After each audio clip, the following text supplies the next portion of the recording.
اهلا وسهلا بيكم اعزائي مشاهدينا ومتابعين قناتنا اليوم. النهارده معادنا مع فيديو جديد. ومات ماكسيم شيل وبقيت الكنيسة قوية. مات ماكسيم شيل المحروم المنبوذ.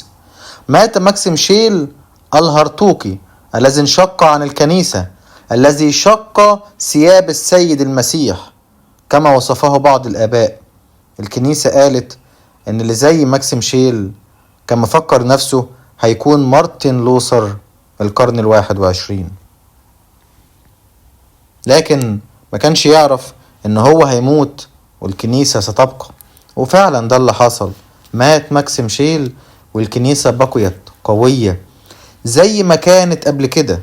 كل الهراطقة وكل الناس اللي فكرت ان هي تشق الكنيسة من الوسط كلهم ماتوا، والآن الكنيسة باقية قوية، واحدة وحيدة مقدسة جامعة رسولية.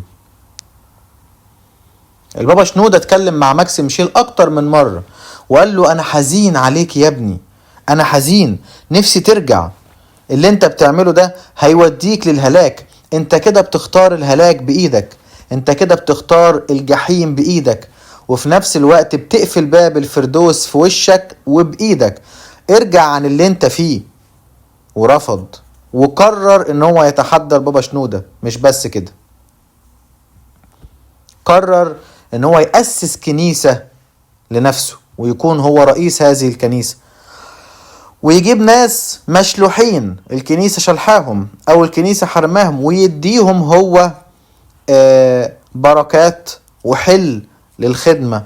وكان بيزوج الناس اللي الكنيسة القبطية الأرثوذكسية رفضت ان هي تجوزهم عملا بوصايا الإنجيل. الآباء في الكنيسة رفضوا وجود ماكسيم شيل بسبب أفكاره الشريرة وبسبب أفكاره الملتوية وبسبب تعاليمه الهرطوقية، لأن الآباء قالوا إن هو بيعلم تعاليم غريبة. التعاليم دي لا تخص الأرثوذكسية لا من قريب ولا من بعيد، وبالتالي وجوده في الكنيسة خطر، وجوده في الكنيسة لا يصلح. والكنيسة كما كانت قوية تحرم حرمت ماكسيم شيل. ولكن ماكسيم شيل للي مش عارف قصته وللي مش عارف هو عمل ايه، ماكسيم شيل بدأت الأزمة عندما أعلن إنشاء مجمع كنسي مستقل خارج إطار الكنيسة القبطية الأرثوذكسية، وهو ما اعتبرته الكنيسة انشقاقا عن النظام الكنسي. ومن أبرز أسباب الخلاف إعلان نفسه بطريرك، يعني مش كاهن، أنا بطرك على طول. أعلن ماكسيم شيل نفسه رئيسا لأساقفة مجمع كنسي جديد دون اعتراف من المجمع المقدس للكنيسة القبطية الأرثوذكسية.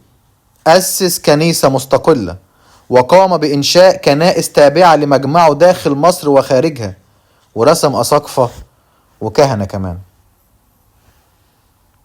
مش بس كده، قام برسامة عدد من الأساقفة والكهنة ضمن المجمع الذي أسسه، وهو ما رفضته الكنيسة القبطية واعتبرت أن رساماته كلها غير قانونية كنسيا، وانتقادات علنية لقيادة الكنيسة.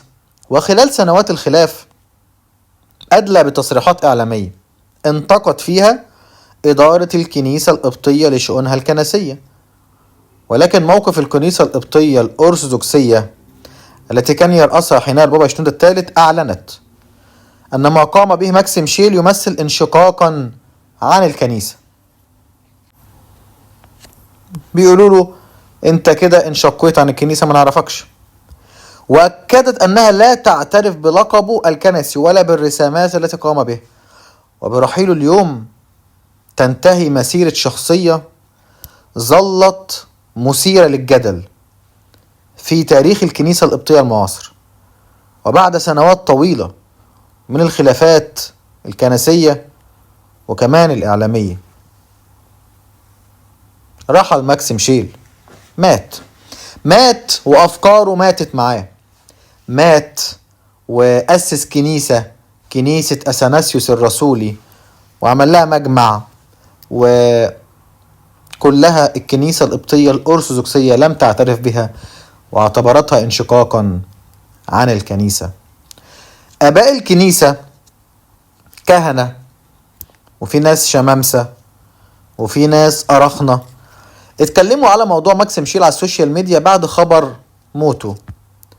قالوا كان نفسنا يرجع، كان نفسنا يتوب، كان نفسنا يبص لخلاص نفسه، انما هو بص لللبس الكنسي الكهنوتي وللألقاب الكهنوتية الكنسية.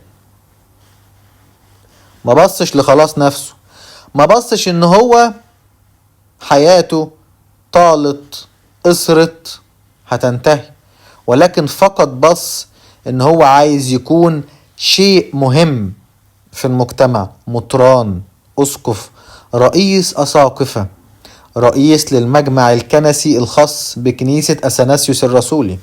اسس كنايس في مصر واسس كنايس خارج مصر. طب لو انت كنت رجعت الكنيسة كانت هتقبلك، الكنيسة ما كانتش هتسيبك، الكنيسة ما كانتش هترفضك، ولكنه رفض. البابا شنودة نفسه قال له انا حزين عليك يا ابني. البابا شنودة كتب مقالة كاملة عن ماكسيم شيل، وقال له انا لا اعترف بكلمة ماكسيموس دي، انت ماكسيم شيل وستظل ماكسيم شيل، وانت لم تنال اي درجة كهنوتية من الكنيسة،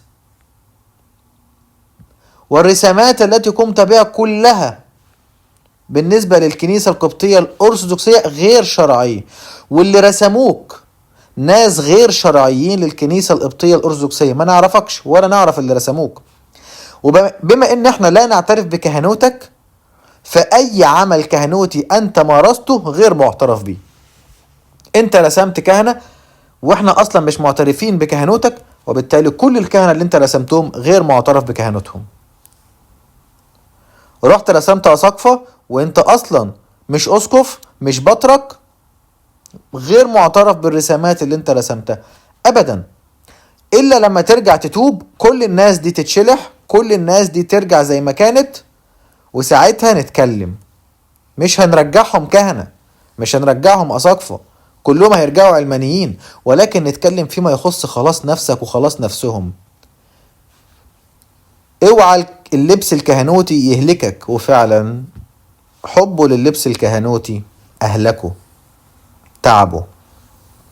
ده كان رأي الكنيسة النهاردة، مش الكنيسة، رأي بعض الناس الأرخنة أو الشمامسة أو بعض الكهنة اللي اتكلمت على موضوع موت ماكسيم شيل، وقالت كان نفسنا يتوب، كان نفسنا يرجع، كان نفسنا يفضل وسط الكنيسة.